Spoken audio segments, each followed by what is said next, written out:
अब मैं अधिक समय न लेता हुआ आचार्य जी से निवेदन करूंगा कि वो अब मंच उनके साथ है और वो 8:25 हो चुके हैं। 9:05 तक अपना 5 मिनट तो हम ऊपर जा ही सकते हैं। उसके बाद हमारा या 9 बजे तक का जैसा आचार्य जी का रहेगा निवेदन, उसके बाद अध्यक्षीय सत्येंद्र मोहन जी के द्वारा उसके बाद अंतिम रहेगा कार्यक्रम। तो आप सभी से निवेदन है, जैसा आप बैठे हुए हैं वैसे ही आराम से बैठे रहें आचार्य जी के लिए। ओम ओम ओम ओम ओम। सभागार में उपस्थित सभी आर्य सज्जन महानुभाव सीधे होके बैठे मेरे साथ मिलकर पवित्र गायत्री का पाठ करें। अपने अंतःकरण और इस वातावरण को पवित्र बनाएं। ओम भूर्भुवस्वः तत्सवितुर्वरेण्यं भर्गो देवस्य धीमहि धियो यो नः प्रचोदयात्। ओम पावकानः सरस्वती वाजिभिर्वाजनीवती यज्ञं वष्टुधिया वशु। ओम खं ब्रह्मा। व्याख्यान वेदी पर विराजमान कासाई वस्त्रों से सुशोभित आर्य समाज के प्रबुद्ध सन्यासी वृंद, आदरणीय स्वामी सौम्यानंद जी, स्वामी विश्वमित्रानंद जी, और इसी वेदी पर विराजमान जिनके बड़े सुंदर गीतों को आपने सुना। और वर्तमान समय में आर्य समाज में मैं ऐसा देख रहा हूँ, ऐसा महसूस कर रहा हूँ कि युवा उपदेशक और युवा भजनोपदेशक इस समाज की तरफ निरंतर अपने लगन और पुरुषार्थ के साथ आज मंचों पर उपस्थित हैं। तो लगता है कि अपना आर्य समाज भी युवा है। तो ऐसे हमारे युवा साथी, युवा मित्र आदरणीय पंडित मुकेश शास्त्री जी, आप जोरदार तालियां इस नौजवान के लिए। ये ऐसे ही समाज में विचरण करते रहें और आगे इस कार्य को बढ़ाते रहें। वेद पाठी के रूप में हमारे चारों पुरोहित जो करनाल में बड़ा विशेष सहयोग आप लोगों के बीच में दे रहे हैं, शिव प्रसाद जी, धर्म प्रकाश जी, राजीव आर्य और निर्मल शास्त्री जी, मिलकर के बहुत सुंदर तरीके से यहाँ कार्य किया जा रहा है। और जिनकी पावन उपस्थिति में आज ये सभा संचालित की जा रही है, आदरणीय अध्यक्ष पद को सुशोभित कर रहे हैं श्री सत्येंद्र मोहन कुमार जी, पूर्व प्रधान हैं। बहुत अच्छा जीवन लोगों ने इनके संबंध में मुझे बताया। बहुत अच्छा लगता है अपने ऐसे अधिकारियों को सुनकर और देखकर। सभागार में उपस्थित सभी भद्र पुरुषों, पूजा सत्कार के योग्य वंदनीय मातृशक्ति प्यारे बच्चों, चर्चाएं आज प्रातःकालीन वेला में हम करेंगे। आज आप सब जानते हैं कि 3 ऐसे महान व्यक्तित्व जिनके कारण हम सब आज स्वतंत्रता में जी रहे हैं, शहीद आजम सरदार भगत सिंह, राजगुरु और सुखदेव, इनका आज बलिदान हुआ, इनको फांसी दी गई थी। लेकिन इन तीनों क्रांतिकारियों का जो क्रांतिपूर्ण जीवन था उसकी चर्चा हम दोपहर की सभा में करेंगे। लेकिन ये व्यक्ति आध्यात्मिक पृष्ठभूमि से भी बड़े मजबूत थे। कुछ लोगों ने भगत सिंह के बारे में एक ऐसी बात का प्रचलन किया है और ऐसी गलत बात प्रचारित की, वाम मार्गी जो लोग थे और साम्यवादी किस्म के लोग थे, जो उल्टे काम करने वाले लोग थे, उन्होंने आज की युवा पीढ़ी को बीच में एक ऐसी बात चलाई है। और वो बात क्या चलाई? इन्होंने एक लेख लिख दिया था कोई, जिस समय लाहौर सेंट्रल जेल में बंद थे भगत सिंह, तो उन्होंने एक लेख लिखा था कि मैं नास्तिक क्यों। तो ये जो शब्द था, मैं नास्तिक क्यों हूं, लेख को लेकर के वाम मार्गियों ने रास्ता मिल गया और नौजवानों के बीच में प्रचारित किया कि भगत सिंह नास्तिक हैं। जबकि ऐसा नहीं है, भगत सिंह नास्तिक नहीं थे। अंतिम चरणों तक गलत प्रचार यह किया गया समाज के अंदर कि भगत सिंह जो थे वो ईश्वर को नहीं मानते थे। ये जो भगत सिंह थे, शहीद आजम सरदार भगत सिंह, इनके संबंध में मैं आध्यात्मिक चर्चा इसलिए कर रहा हूं कि इनकी पृष्ठभूमि कैसी थी। अब साहब जानते होंगे कि बच्चों को संस्कार परिवारों से मिलते हैं, और भगत सिंह के परिवार का माहौल कैसा था ये सब आप जानते हैं। उनके दादा के बारे में, कौन थे उनके दादाजी? सरदार अर्जुन सिंह। सरदार अर्जुन सिंह के बारे में कहा जाता है कि ऋषिवर दयानंद के इतने दीवाने थे कि सत्यार्थ प्रकाश और यज्ञकुंड उनके साथ रहता था। समिधाएं उनके साथ रहती थी, सामग्री साकल्य उनके साथ में रहता था, और वो जहां भी जाते थे, क्योंकि उस समय वाहनों की संख्या इतनी ज्यादा नहीं थी, पैदल लोग विचरण किया करते थे। इस समाज के अंदर, इस देश के अंदर इतनी गरीबी अंग्रेजों ने ला दी थी कि जिस कारण चारों तरफ से अभाव ही अभाव था। तो सरदार अर्जुन सिंह यदि कहीं जा भी रहे हैं, यात्रा कर रहे हैं, यत्र तत्र घूम रहे हैं, राष्ट्र का प्रचार करने के लिए, धर्म का प्रचार करने के लिए, सामाजिक व्यवस्थाओं को मजबूत करने के लिए जाते थे, तो उनका नित्य का कार्य था पहले प्रातःकाल उठकर ब्रह्म यज्ञ करना और उसके बाद में बोलो देव यज्ञ करना। यानी सरदार अर्जुन सिंह खाना तभी खाते थे जब वो देव यज्ञ कर लें, इसलिए वो यज्ञकुंड साथ में रखते थे। और ऐसी आध्यात्मिक पृष्ठभूमि का परिवार होने के बावजूद आगे चलकर के क्रांति के गुण जो भगत सिंह ने सीखे हैं वो अपने चाचा अजीत सिंह से सीखे, अपने पिता से सीखे, और अपने दादा परिवार होने के बावजूद आगे चलकर के क्रांति के गुण जो भगत सिंह ने सीखे हैं वो अपने चाचा अजीत सिंह से सीखे, अपने पिताजी किशन सिंह से सीखे, और अपने दादा अर्जुन सिंह से। ये सारे संस्कार भगत सिंह के अंदर आए, और इन्हीं संस्कारों के अंदर ये जो आध्यात्मिक पृष्ठभूमि की बात मैं चर्चा कर रहा हूं, जो लोगों ने प्रचारित किया कि भगत सिंह तो नास्तिक थे जी, से ये सारे संस्कार भगत सिंह के अंदर आए, और इन्हीं संस्कारों के अंदर ये जो आध्यात्मिक पृष्ठभूमि की बात मैं चर्चा कर रहा हूं, जो लोगों ने प्रचारित किया कि भगत सिंह तो नास्तिक थे जी। बंधुओं याद रखना, ये नौजवान जब इनकी शहादत हुई और इनको बलिदान किया गया, फांसी पर लटकाया गया, तो इस नौजवान की आयु उस समय 23 वर्ष थी। और ये 23 वर्ष का नौजवान क्या वास्तव में इनकी नास्तिकता वास्तविक नास्तिकता है, इस पर मैं थोड़ी सी चर्चा करके आगे बढ़ रहा हूं। दोपहर की सभा में हम भगत सिंह पर चर्चा करेंगे, लेकिन मैं निवेदन ये इसलिए करता चलूं आपके बीच में कि शहीद आजम सरदार भगत सिंह ने जिस समय ये 23 वर्ष की आयु में थे, तो इन्होंने एक स्थिति समाज के अंदर देखी। उस समय भारतवर्ष पर दो बड़ी विपत्तियां थी, और दो विपत्तियां कौन सी थी? एक विपत्ति सबसे बड़ी उस समय यह थी कि एक आंदोलन चला था इस देश के अंदर जिसका नाम था खिलाफत आंदोलन, और इस खिलाफत आंदोलन को एक व्यक्ति ने वापस लेकर के समाप्त कराया था, कमाल पाशा, आपने नाम सुना होगा। तो जब यह खिलाफत आंदोलन समाप्त हो गया, तो इसके समाप्त हो जाने के बाद में देश के अंदर दंगों का माहौल चला, हिंदू मुसलमानों में दंगा शुरू हो गया, लड़ाई झगड़ा शुरू हो गया।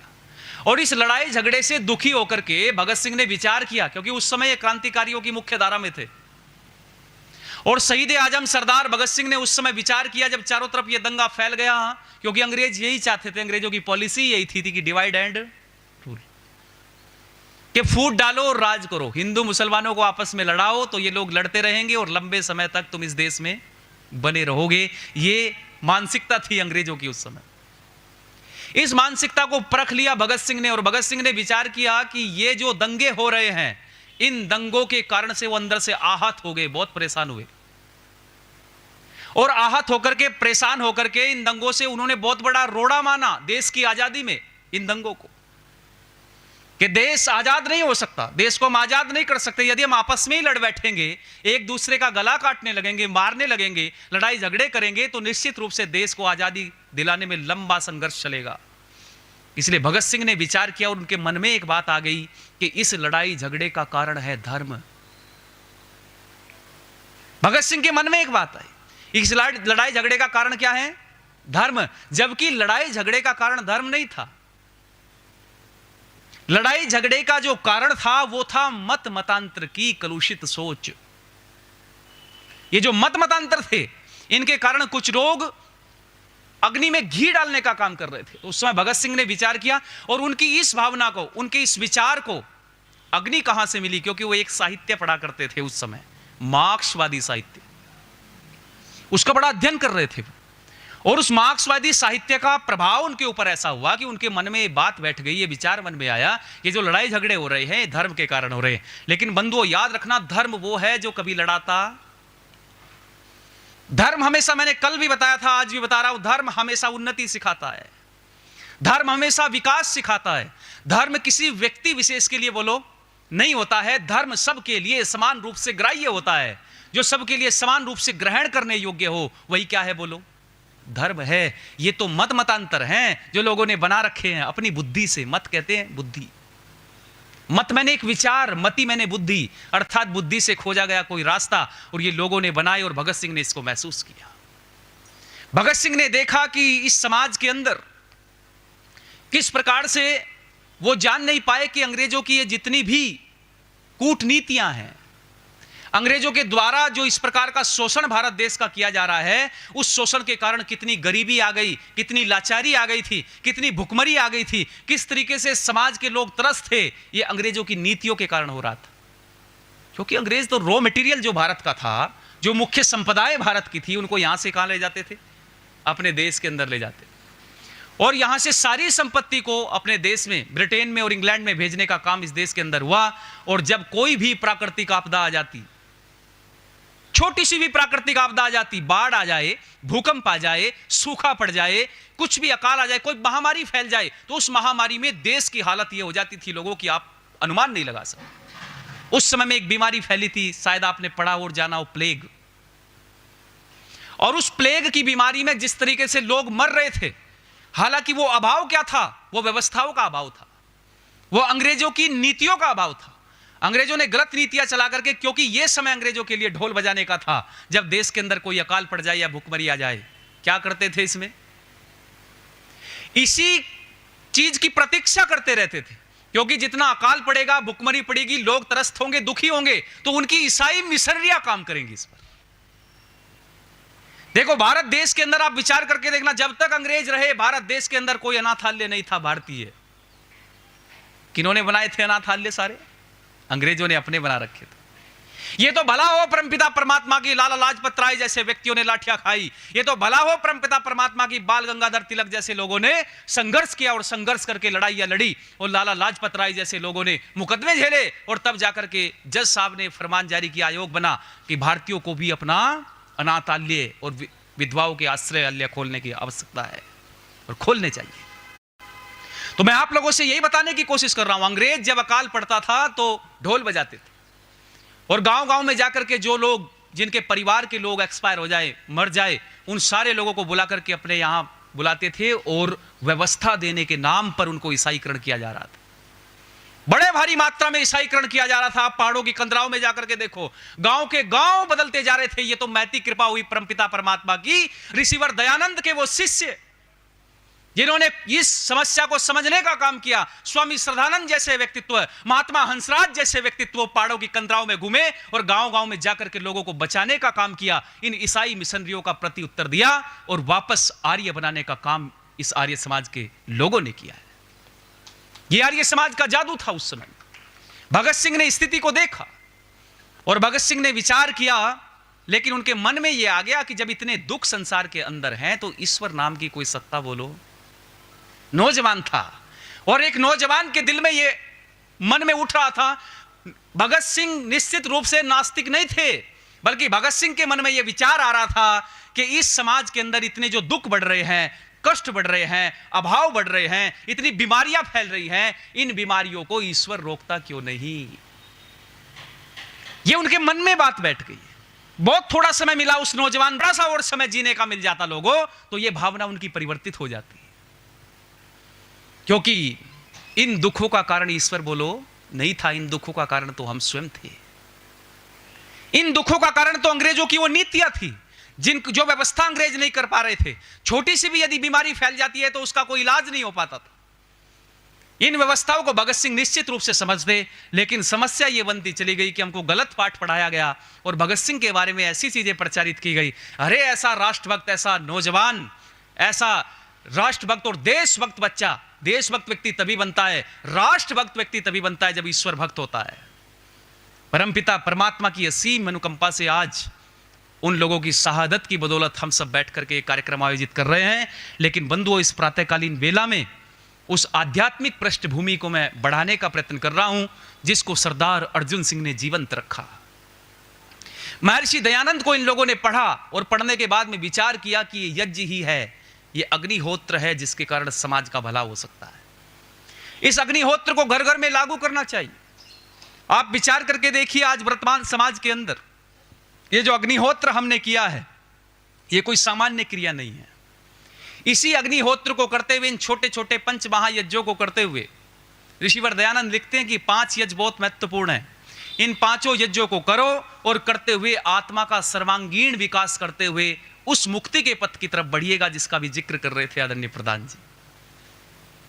और जब ये जीवात्मा निरंतर सतत अध्यात्म की ऊंचाइयों को छूता हुआ, ईश्वर का ध्यान करता हुआ, मनन करता हुआ आगे की तरफ, लेकिन सृष्टि में लिप्त नहीं होना है। यजुर्वेद का वो मंत्र आप लोगों ने पढ़ा होगा, कितना सुंदर मंत्र देते, ईशावास्यम इदम सर्वम यत् किंचित जगत्याम जगत तेन तक्तेन भुंजी था मां हृदय कस्य स्वित।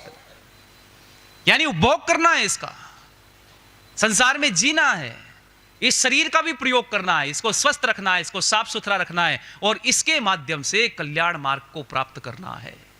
जब ऋषिवर दयानंद से सत्यार्थ प्रकाश में पूछा कि भगवान ये बताओ कि ये मुक्ति क्या है, ये मुक्ति कहते किसे हैं, तो ऋषिवर दयानंद ने बड़ा सुंदर उत्तर दिया और वो कहते हैं कि सभी दुखों से छूट जाना ही क्या है, बोलो मुक्ति।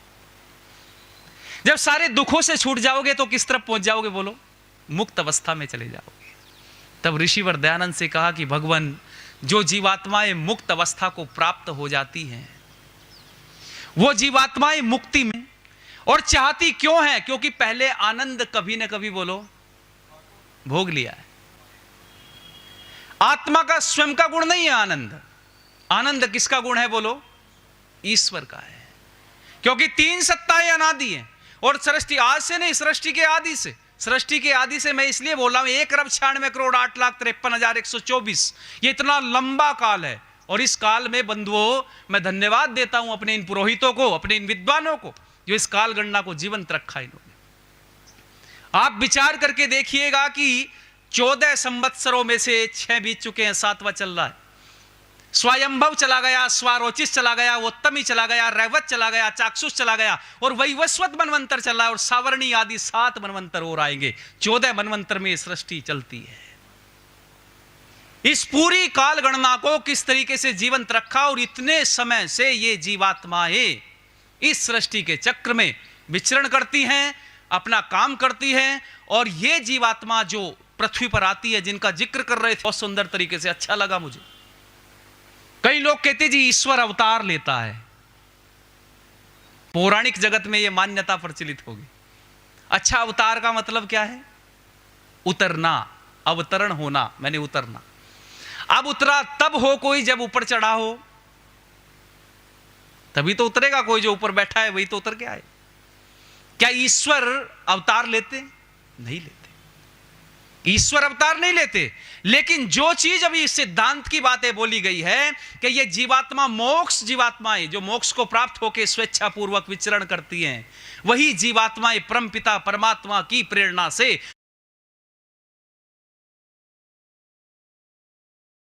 जीवात्माएं जो मोक्ष को प्राप्त होकर स्वेच्छा पूर्वक विचरण करती हैं, वही जीवात्माएं परमपिता परमात्मा की प्रेरणा से जब अधर्म बढ़ता जाता है, अन्याय बढ़ता है, अत्याचार बढ़ता है, दिशा देने की आवश्यकता पड़ती है समाज को, और भोली जनता के इस समाधान के लिए ये मोक्ष आत्माएं पृथ्वी पर आती हैं, जिनको भगवान कहा जाता है।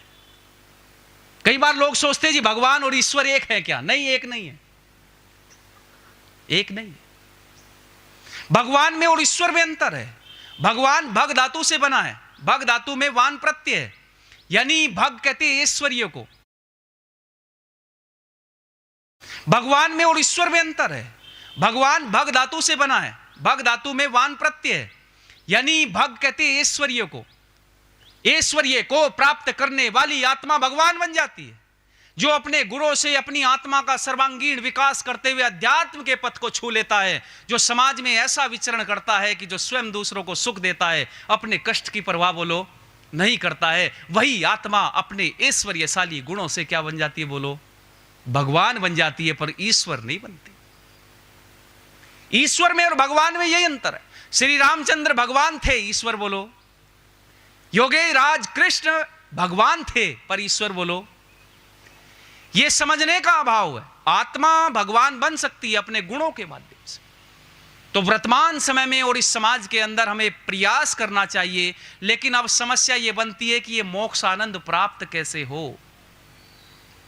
यह तो पता चल गया कि अंतिम लक्ष्य क्या है, बोलो मोक्ष है, लेकिन यह मोक्ष मिलेगा कैसे? इसी मोक्ष की चाह एक दिन एक व्यक्ति को हो गई, जिसका नाम था देव ऋषि नारद।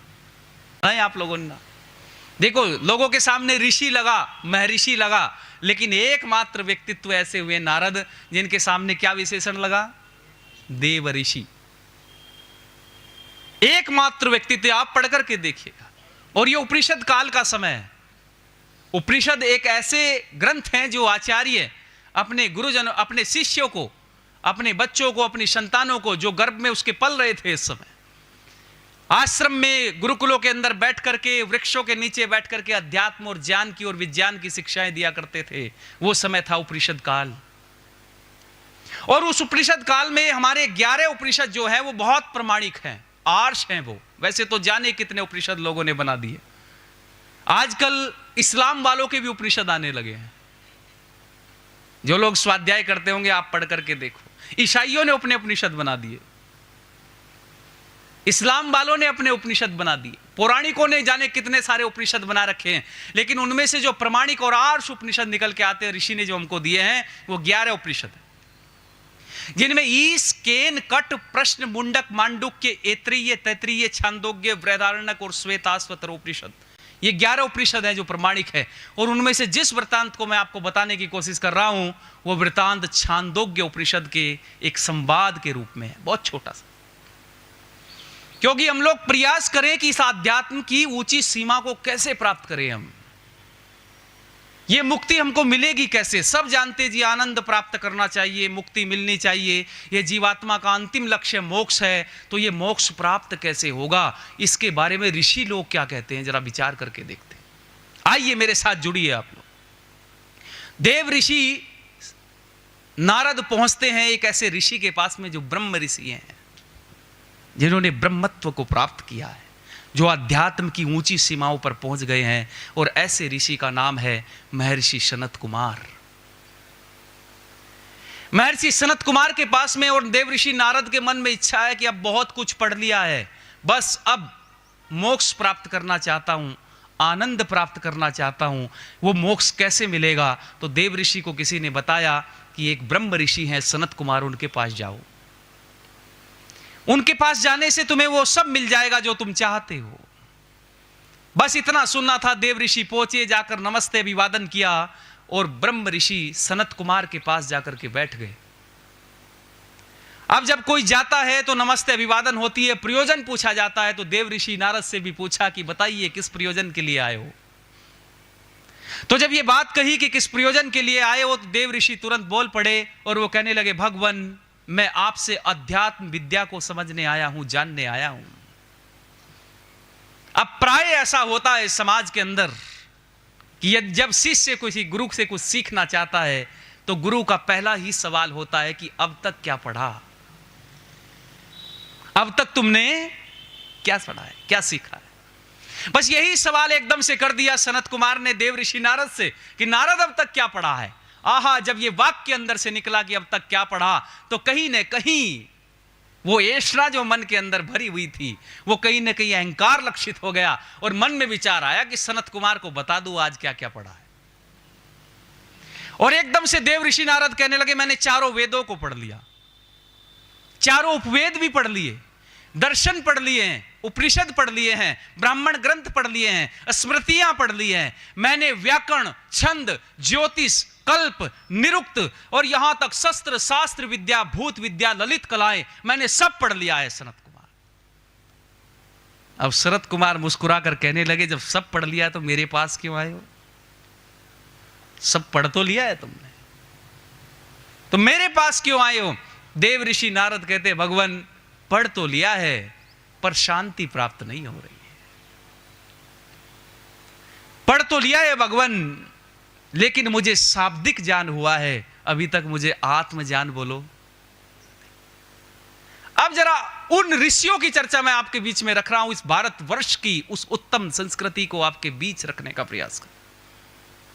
कैसा उत्तम जीवन रहा होगा ऋषियों का, अध्यात्म की कितनी ऊंची विद्या सहर्ष बता दिया करते थे, हंसकर बता दिया करते थे। ये था मेरा भारतवर्ष। सनत कुमार ने जब ये बात सुनी तो निश्चित रूप से मुस्कुराकर बोले, नारद तुम ठीक कहते हो, तुम सत्य कहते हो कि तुम्हें शब्द ज्ञान हुआ है, अभी तक आत्म ज्ञान बोलो नहीं हुआ है। तो देव ऋषि कहने लगे, भगवान इस शब्द ज्ञान से बाहर निकालो मुझे, जरा ये बताओ कि शब्द से बड़ा भी है क्या कुछ? तो वो कहते, हां शब्द से बड़ा भी है। क्या? कि शब्द से बड़ी है वाणी। क्या बोला शब्द से बड़ी? क्योंकि शब्द हमारे पास में है और वाणी हमारे पास में नहीं है, तो बोलो शब्दों का कोई महत्व है? पहली बार में एकदम से शब्द से बड़ा पूछा तो तुरंत शरत कुमार ने बात को आगे बढ़ाते हुए कहा कि देव ऋषि, शब्द से बड़ी तो वाणी है। यदि वाणी हमारे पास में है तो शब्दों का महत्व है, और वाणी नहीं है तो बोलो शब्दों का महत्व कोई नहीं है। इसलिए कहा कि शब्द हमारे पास में और वाणी ना हो तो कोई औचित्य बोलो। फिर कहने लगे, भगवान ये बताओ क्या इस वाणी से बड़ा भी है कुछ? कि हां, वाणी से बड़ा भी है। क्या? कि मन। क्या बोला? वाणी से बड़ा मन। वाणी हमारे पास में है, पहले बात मन मनन करता है और उसके बाद में ही वाणी से बोलो प्रयोग की जाती है।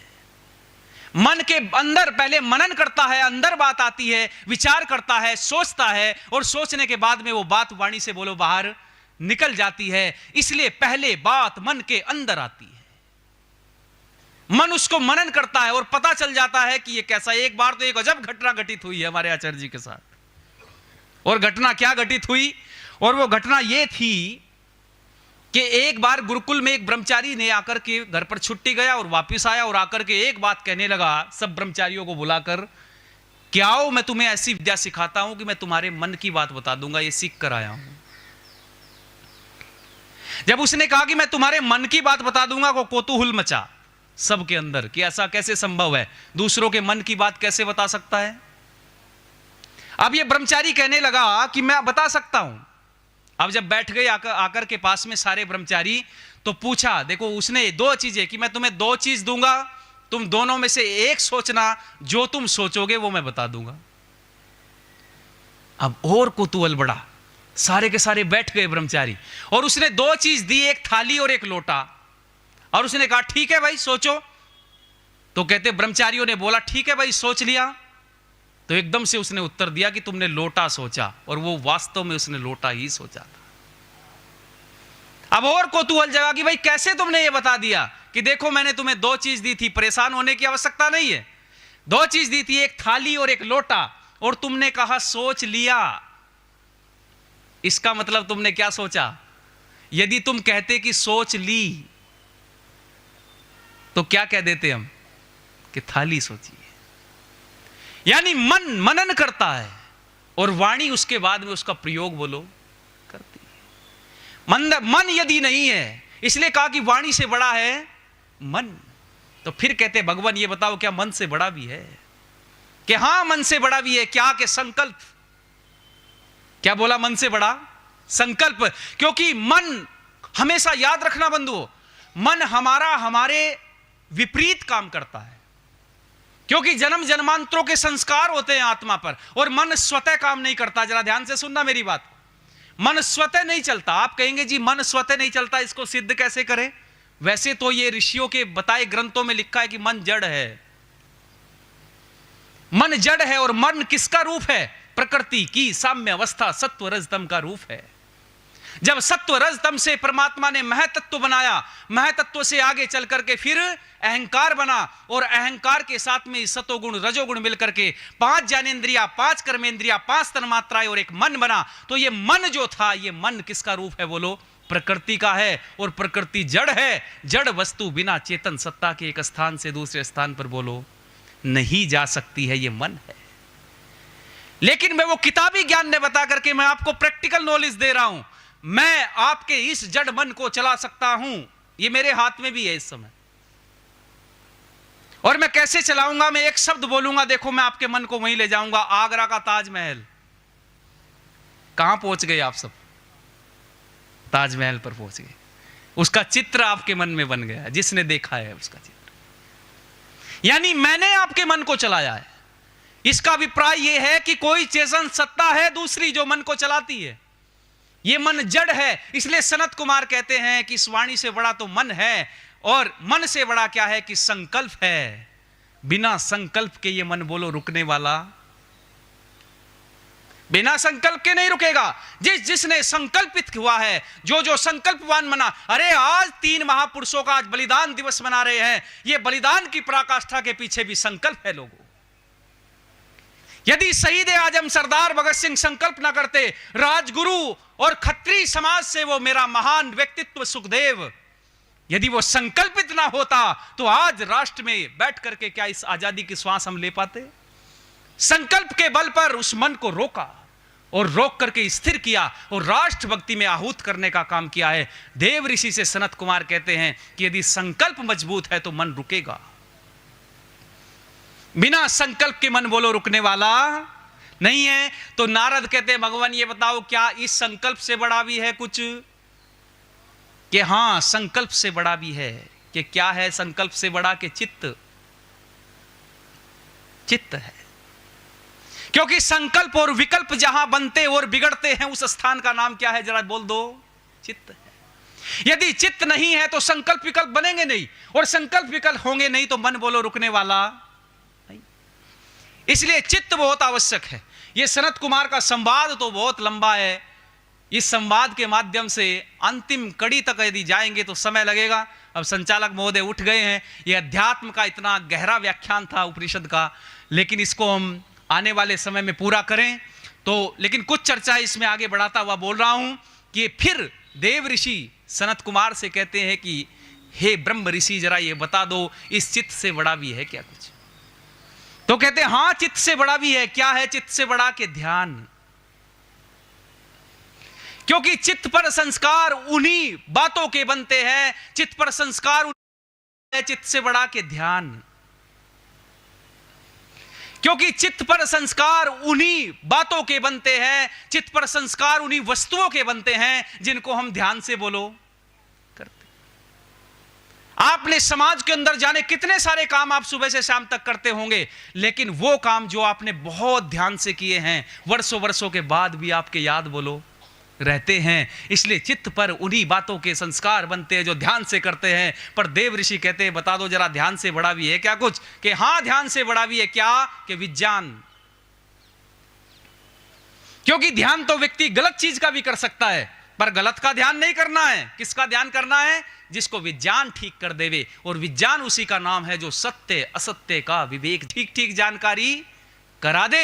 यदि जानकारी जिस दिन ठीक हो जाएगी, जिस दिन तुम्हारा जानना ठीक हो जाएगा, उस दिन तुम्हारा मानना भी बोलो ठीक हो जाएगा। इसलिए ऋषि कहते हैं पहले जानो और उसके बाद में मानो, क्योंकि संस्कार ठीक करने हैं, चित्त को बढ़िया बनाना है। इसलिए विज्ञान है। तो कहते हैं क्या विज्ञान से बड़ा भी है? कि हां बल, विज्ञान से बड़ा बल है। विज्ञान तभी सार्थक हो सकता है जो बल है, यानी मानसिक बल हो, आध्यात्मिक बल हो, सामाजिक बल हो। यह बल यदि आपके पास में है, शारीरिक बल हो, तभी विज्ञान की सार्थकता है। और मैं व्याख्या नहीं कर रहा हूं, सीधे बोलता जा रहा हूं कि बल से बड़ा भी है क्या कुछ? के हां है कि अन्न। बिना अन्न के बल की उत्पत्ति बोलो नहीं हो सकती। और वो कहते जी अन्न से बड़ा भी है क्या कुछ? पूछते जा रहे अरे मेरे देश के ऋषियों को देखिएगा जरा, मेरे देश के गुरुओं को देखिए। शिष्य प्रश्न पर प्रश्न करता जा रहा है और गुरु समाधान करते जा रहे हैं। शंकाएं यदि विनम्रता पूर्वक की जाएं तो गुरु उनका समाधान अवश्य करते हैं। और वो कहते हैं क्या बल से बड़ा भी है कि अन्न? तो क्या अन्न से बड़ा भी है कुछ? कि हां है अन्न से बड़ा। क्या? कि जल। बिना जल के अन्न की उत्पत्ति बोलो नहीं हो सकती है। और अंत में कहते हैं क्या जल से बड़ा भी है? कि हां जल से बड़ा भी है। क्या? कि अग्नि। बिना अग्नि के जल की उत्पत्ति बोलो। अच्छा ये अध्यात्म के साथ विज्ञान है कि नहीं? यह था इस देश की आर्ष परंपरा, यह थी इस देश की गुरुकुलीय परंपरा, यह थी इस देश की गुरु शिष्य परंपरा, जिसमें विज्ञान भी पढ़ाते थे, प्रैक्टिकल भी होता था और अध्यात्म भी बोलो साथ साथ चलता था। तो कहते जल से बड़ी अग्नि, क्योंकि अग्नि के माध्यम से जल की उत्पत्ति होती है। एक प्रैक्टिकल करके देखना, कभी अभी गर्मी आएगी बहुत तेज, चारपाई बिछाओ धूप में, बिछोना बिछाओ, व्यक्ति को लेटाओ, ऊपर से रिजाई उड़ा दो, क्या होगा कुछ ही देर में? जरा बोलो क्या होगा? पसीना निकलने लगेगा। ये पसीना क्या है? ये जल ही तो है। जितनी जितनी गर्मी बढ़ती जाएगी, जितनी जितनी उष्णता बढ़ती जाएगी, उतना उतना जल निकलता जाएगा। बंधुओं याद रखना, जल की उत्पत्ति अग्नि के कारण से है। कई बार आपने प्राय बुजुर्गों से सुना होगा कि वातावरण में उमस बढ़ रही है, गर्मी बढ़ रही है, लगता है वर्षा आएगी। तो अग्नि बहुत बड़ी है। तो कहते क्या अग्नि से बड़ा भी है? कि हां, आकाश। अग्नि जहां विद्यमान है उस स्थान का नाम क्या है? बोलो, आकाश। और फिर पूछते हैं आकाश से बड़ा भी है क्या? कि हां, शब्द। एक तन्मात्रा है शब्द, रूप रस गंध स्पर्श शब्द, उनमें एक तन्मात्रा शब्द है। शब्द का स्थूल रूप क्या है? बोलो, आकाश है। शब्द से ही आकाश का निर्माण परमात्मा ने किया है। तो देव ऋषि नारद सर पकड़ के बैठ गए कि भगवान शब्द से चले थे और शब्द पर ही आप तो घुमा रहे हो। आप तो शब्द से चले थे और शब्द पर ही लौट करके आ गए हो। बस अंतिम व्याख्यान में अंतिम बात के रूप में सनत कुमार कहते हैं, जब पूछा कि क्या शब्द से बड़ा भी है कुछ? कि हां, शब्द से बड़ी है स्मृति। क्योंकि शब्द आकाश का गुण है, पर आकाश में टिकता नहीं है, और स्मृति में शब्द बोलो टिकता है। इसलिए स्मृति आकाश से बड़ी है। फिर पूछ लिया कि स्मृति से बड़ी है क्या कुछ? कि हां, आशा। क्योंकि स्मृति भूतकाल के लिए है और आशा बोलो भविष्यत काल के लिए है। इसलिए भविष्य बहुत मजबूत बनाना है। और बस अंतिम चरण में कह दिया कि आशा से बड़ा भी है। कि हां, आशा से बड़ा भी है क्या? कि प्राण। आशा से बड़े क्या है? बोलो, प्राण। जिनको बचाने की क्या लगी रहती है? बोलो, आशा लगी रहती। यदि प्राण ही चले गए तो बोलो सब कुछ चला गया, कुछ भी व्यक्ति के पास में नहीं रहता है। इसलिए सनत कुमार ने देव ऋषि नारद को मोक्ष प्राप्ति का सबसे बढ़िया, सबसे महत्वपूर्ण, सबसे उत्तम जो साधन बताया है वो है प्राण विज्ञान। और ये जो 10 प्राण काम करते हैं, प्राण, अपान, व्यान, समान, उदान, नाग, कुर्म, क्रिकल, देवदत्त और धनंजय। और इस धनंजय को जिसने साध लिया है, जो चोटी से लेकर के पैर के नाखून तक निरंतर काम करता है धनंजय, इसी धनंजय पर, इसी प्राण पर यदि तुमने प्रणव की ध्वनि को बना लिया है, ओमकार की ध्वनि को जीवन का महत्वपूर्ण हिस्सा बना लिया, तो देव ऋषि तुम शाब्दिक ज्ञान तो तुम्हारे पास में है, इसको इंप्लीमेंट करो, इसको अध्यात्म ज्ञान में परिवर्तित कर दो, तो मोक्ष तुम्हारे अति निकट है। मोक्ष तुम्हारे अति निकट है। तो इस प्राण विज्ञान को समझने की आवश्यकता है।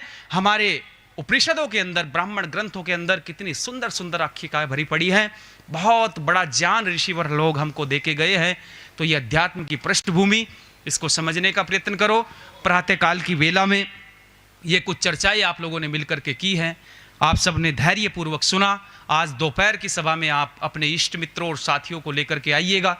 निश्चित रूप से हम कुछ ऐसी बातें जिससे समाज का भला हो, राष्ट्र का हित हो, वो चर्चाएं, उपनिषदों की, ब्राह्मण ग्रंथों की, देशभक्तों की चर्चाएं आपके बीच में करते रहेंगे। ये विश्वास के साथ आपने सुना है। बहुत बहुत आभार, बहुत बहुत धन्यवाद। ओम शब्द जो बोले सो अभय। बहुत सुंदर वक्तव्य आचार्य जी से सुन रहे थे, और आप इसको आप महसूस कर सकते हैं कि देखें, जब आप सुन रहे थे तो बिल्कुल वातावरण में बिल्कुल शांति थी। सिर्फ इन्हीं की ही एक आवाज़ आ रही थी, और वो हमारे सीधे कानों तक जाते हुए हमारे पूरे मन बुद्धि को समझ रही थी। कहाँ से बात आरंभ होती है और कहाँ तक जाती है। वाणी, शब्द, एक एक शब्दों में इतनी गहराई, और इतने सरल शब्दों से। कई बार मैं भी कई सभाओं में बैठता हूँ तो कई बार संस्कृत के और ऐसे ऐसे बड़ी बड़ी बातें कर देते हैं, तो हमारे भी कभी सिर से ऊपर निकल जाता है। तो इतने सरल शब्दों से आचार्य जी ने हमें बीच में रखा, उनका बहुत धन्यवाद। कृपया करते धन्यवाद, जोरदार तालियां का स्वागत करना चाहिए आचार्य जी का। अब अंतिम में हमारे पूर्व प्रधान, जो कि आर्य केंद्रीय सभा को काफ़ी समय तक संजोए रखा, और उसका भार हमारे प्रोफेसर जी को दिया। बहुत अच्छे ढंग से प्रोफेसर साहब चला रहे हैं, और मैं बताऊं कि भी प्रोफेसर साहब भी दिन रात कार्य करते रहते हैं। ये समय भी आ जाता है, ये भी बहुत बड़ी बात है। अभी भी ऋषि दयानंद का कार्य चल रहा है, एक बहुत बड़ा कार्य उन्होंने उठा रखा है, बीड़ा उठा रखा है। सेक्टर 12 का जो चौक है, उस चौक पे बहुत बढ़िया कार्य होने वाला है। आप सभी के सहयोग से हो रहा है, उस पर भी आप सभी को दान देना चाहिए।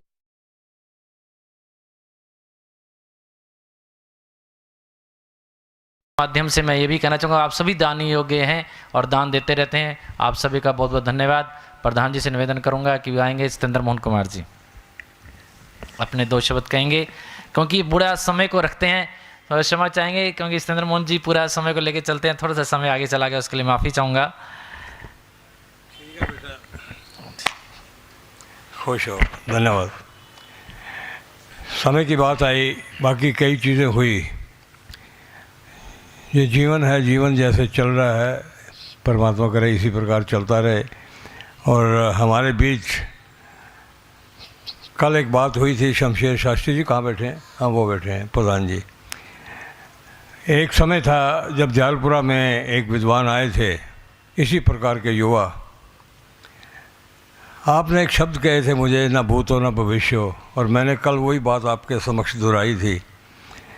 वेदों के प्रकांड पंडित हमारे बीच अनुज जी उपस्थित हुए और कल जो व्याख्या की गई संस्कार और संस्कृति के ऊपर और माता निर्माता के ऊपर, वो बातें सुनने लायक थी और सभी ने उसको ग्रहण भी किया होगा। और सबसे बड़ी बात है, मैं उस चीज़ में ना जाते हुए मेरे समक्ष सभी विभूतियाँ आर्य समाज की, आर्य केंद्रीय सभा की सभी यहाँ बैठी हैं और माताएँ बैठी हैं उधर, और जिनका जीवन आर्य समाज को समर्पित है। मैं लगभग 14 वर्ष आर्य केंद्रीय सभा की जिम्मेवारी आप भाइयों ने मुझे दी हुई थी, और इसी प्रकार आर्य समाज दयालपुरा 15 वर्ष मैं वहाँ भी सेवा अपने एज ए मुख्य सेवक के रूप में रहा। वो इसलिए कि दयालपुरा से मेरा जुड़त इसलिए है, मेरा बचपन से था। जब मैं लगभग 5 वर्ष की आयु था और उस समय से मैं अपने माता पिता के साथ समाज में जाया करता था, तो आज मैं जो कुछ भी हूँ, मेरे माता पिता का आशीर्वाद, उस परमात्मा का आशीर्वाद है। बहुत अच्छा, बहुत अच्छा। और जहाँ तक संस्कार और संस्कृति की बात है, जो कल विषय आचार्य जी ने लिया था निर्माण के ऊपर भी, माता निर्माता भक्ति की बात जो हुई थी, माताएं निर्माण करती है, उनको वेदों से जोड़ते हुए जो बात कही थी वो प्रशंसनीय थी और सबके मन के दिलों के अंदर बैठ गई। और जिस वजह से मुझे वो शब्द शास्त्री अपने प्रधान जी से बात करनी पड़ी, वो ये कि देखिए, हमारा देश जब आज़ाद हुआ, मैं बात आपसे साझा करूंगा संस्कार और संस्कृति की, वो